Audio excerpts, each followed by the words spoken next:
A Jasper man says he is still in shock after finding human remains in the woods right behind his home Tuesday morning. East Texas News 9's Michelle Reed joins us to share the chilling story of how the man found the bones and why he says it was one of the weirdest moments of his life.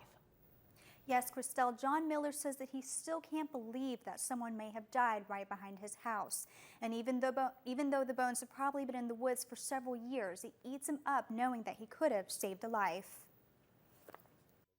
That's somebody. That's a person, man. That's something. They died out there alone, or they died a really horrible death out there in those woods. And there's somebody somewhere.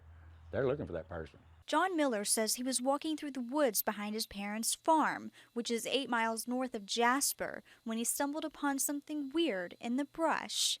I was walking along, I seen a bone on the ground that looked kind of unusual. I mean, you run across stuff in the woods all the time, you know, animal remains, coyotes, deer, and I just noticed that looked different. And I kicked it with my foot and it rolled over, and when it did, it was a human skull. Miller says it took him several minutes to realize what he had just seen.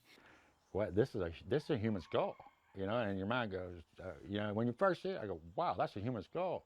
Just like you would in a museum or somewhere, and then you go, wait, I'm in the woods behind my house. This doesn't belong here. This is a human skull. Miller says he immediately called the Jasper Sheriff's Department. Since then, the Sheriff's Department and Texas Rangers have been combing 10 acres looking for any clues as to how this person died. It's normal to find bones out here, deer, different animals die in the woods and stuff like that, but the human skull was definitely something different. Captain Bob Walker told me they have found 6 bones plus the skull in the woods.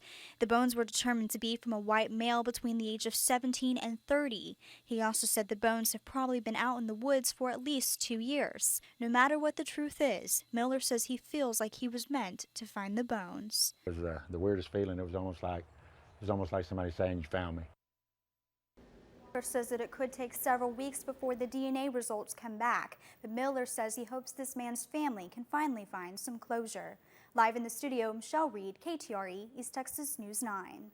Well, Michelle, before you go, I want to ask you a question. Are investigators treating this case as a homicide right now? No, Christelle. They said that it's too early to make any decisions right now and that they won't be able to determine anything until they get the DNA results back. Walker did say they will continue to search the woods next week. All right. Thank you so much, Michelle.